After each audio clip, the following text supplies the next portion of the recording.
Good morning दोस्तों, कैसे हैं आप सभी। उम्मीद करता हूं आप सब बहुत अच्छे और स्वस्थ होंगे।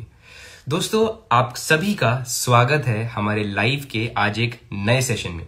जैसा कि आप जानते ही हैं, अगर आप हमारी वीडियो को आज पहली बार भी देख रहे हैं, हमने लाइव में अनप्लग्ड के नाम से एक अपनी सीरीज शुरू करी थी, जहां पर मैं आता हूं और आप सभी के साथ अपनी लाइफ की लेसन्स को या फिर लर्निंग्स को शेयर करता हूं। दोस्तों, आज के लाइव का टॉपिक बहुत ज्यादा इंपॉर्टेंट और इंटरेस्टिंग होने वाला है। मैं उम्मीद करता हूं अगर आप लास्ट तक बने रहेंगे, आपको आज के सेशन से जरूर लाइफ की एक बहुत इंपॉर्टेंट चीज सीखने को मिलेगी। दोस्तों, अक्सर हम जब छोटे हुआ करते थे तो सिक्का उछाल के अपने आगे डिसीजंस को निर्भय करते थे कि आगे हम क्या करने वाले हैं, उसको सिक्के के उछालने से हम डिपेंड करेंगे। जैसा कि हम जानते हैं, सिक्के के दो पहलू होते हैं, एक होता है हेड्स और दूसरी तरफ होता है टेल्स। उसी तरह आज के लाइफ का टॉपिक है luck and risk are the two sides of the same coin. जी हाँ दोस्तों, जैसे ही सिक्के के दो पहलू होते हैं, उसी तरह हमारी लाइफ में भी दो चीजें जो हमारी लाइफ पर बहुत इंपॉर्टेंट रोल प्ले करती हैं, उसका नाम है लक और रिस्क। और अगर मैं यूं कहूं तो लक और रिस्क एक दूसरे के सिबलिंग्स भी हैं। जी हाँ दोस्तों, एक चीज आप सभी को आज मैं बताना चाहूंगा। हर एक एक्शन का हम जो भी अपनी लाइफ में करते हैं, उसका हमारे इंडिविजुअल एफर्ट्स के अलावा बहुत सारी चीजों का कॉम्बिनेशन होता है।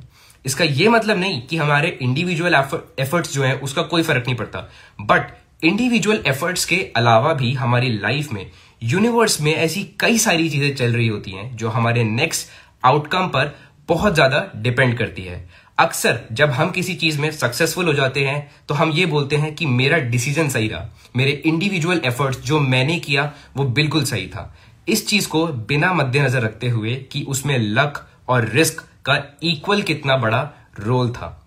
दोस्तों, अक्सर जैसा कि हम कहते हैं, लीडर्स आर रीडर्स। एक अच्छा आदमी वही बन सकता है जो रेगुलरली चीजों को पढ़ता है और अपनी नॉलेज को बढ़ाता है।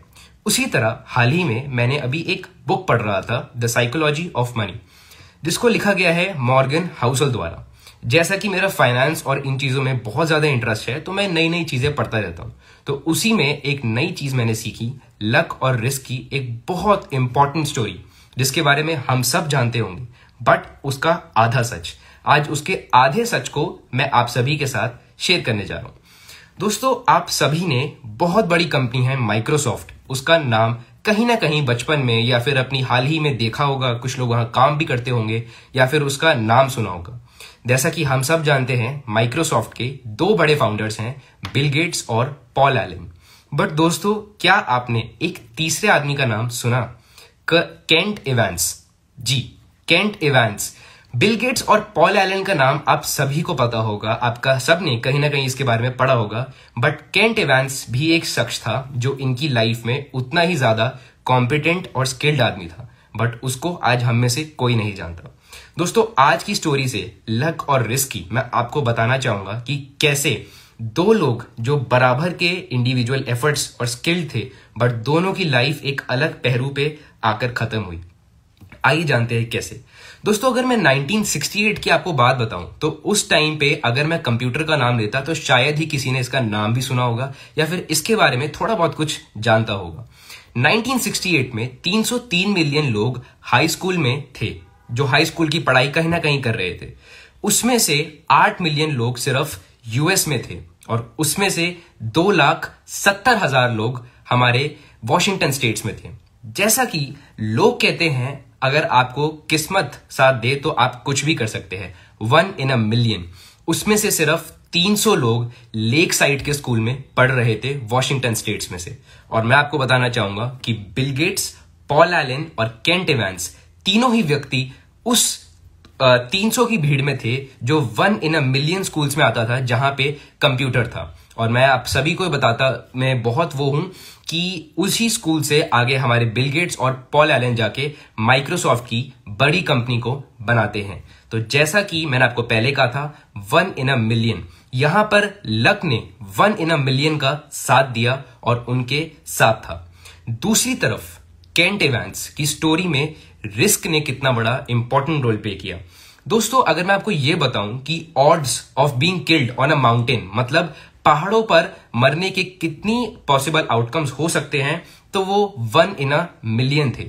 और अगर मैं यही बात करूं यूनाइटेड स्टेट्स में एक हाई स्कूल में पढ़ने वाले बच्चे के माउंटेन पे मरने के चांसेस कितने थे, तो 1 in a million आते हैं। केंट इवांस जो बिल गेट्स और पॉल एलन के बहुत अच्छे मित्र थे, यानी मैं यूं कहूं तो बिल गेट्स के जितना बराबर उनके अंदर दिमाग था, बिजनेस को चलाने की क्षमता थी, और दोनों बचपन में ये सोचा करते थे कि कैसे हम आगे जाके बिल गेट्स या फिर कोई भी बड़ी कंपनी खोलेंगे हम दोनों, और उसमें सीईओ, जनरल मैनेजर, कोई बड़ी पोस्ट को हम पाएंगे। बल्कि पॉल एलन उनके इन चीजों में इतना साथ नहीं दे पाते थे। वो कंप्यूटर की नॉलेज रखते थे पर इन चीजों में उनके जितने कॉम्पिटेंट नहीं थे। बट दोस्तों जैसा आपको मैंने बताया लक और रिस्क के बारे में, केंट इवांस मेरे को बताते हुए बहुत बुरा लगता है कि हाई स्कूल खत्म करने से ही पहले उनकी डेथ हो जाती है माउंटेनियरिंग के ट्रिप पे, जहां पर वो एक बड़ी कंपनी के फाउंडर या फिर उसके सीईओ बन सकते थे। उनकी लाइफ में मौत लिखी हुई थी और उनकी वहीं डेथ हो जाती है। आगे जाकर बिल गेट्स और पॉल एलन माइक्रोसॉफ्ट जैसी बड़ी कंपनी के फाउंडर्स बनते हैं और आज दोनों बिलियनर्स की गिनती में आते हैं। दोस्तों अक्सर हर एक बिल गेट्स के लिए एक केंट इवांस नाम का व्यक्ति प्रेजेंट होता है जो उतनी ही मेहनत, उतना ही स्किल्ड और उतना ही कॉम्पिटेंट होता है, बट लाइफ में उसके लिए कुछ और लिखा होता है। क्योंकि 1 in a million रिस्क और लक दोनों आपकी लाइफ में हो सकते हैं। इसी के साथ मैं आपके साथ बिल गेट्स का एक बहुत ही सक्सेसफुल कोट शेयर करना चाहूंगा। Success is a lousy teacher, it seduces the smart people into thinking that they can't lose। यानी कि सक्सेस एक बहुत ही ऐसा टीचर होता है आपकी जिंदगी में जो एक स्मार्ट पीपल को यह सोचने पर मजबूर कर देता है कि मैं कभी भी गलत नहीं जा सकता, क्योंकि वो इंसान अपने खुद की बुद्धि पर और अपने खुद के एबिलिटीज पर भरोसा करता है, जो चीज काफी अच्छी है। बट लक और रिस्क इन दोनों चीजों को इक्वली रिस्पेक्ट करना बहुत ज्यादा इंपॉर्टेंट होता है। कोई भी चीज जो हमें दिखती है वो उतनी अच्छी या उतनी बुरी नहीं है जितनी कि वो हमें दिख रही है। सोचकर देखिए दोस्तों, आप अपने आप को अगर गिनते हैं, आप इकलौते इंसान हैं जो 7 बिलियन जो वर्ल्ड की पूरी पॉपुलेशन है उसकी गेम में इकलौता आदमी पार्टिसिपेट कर रहा है।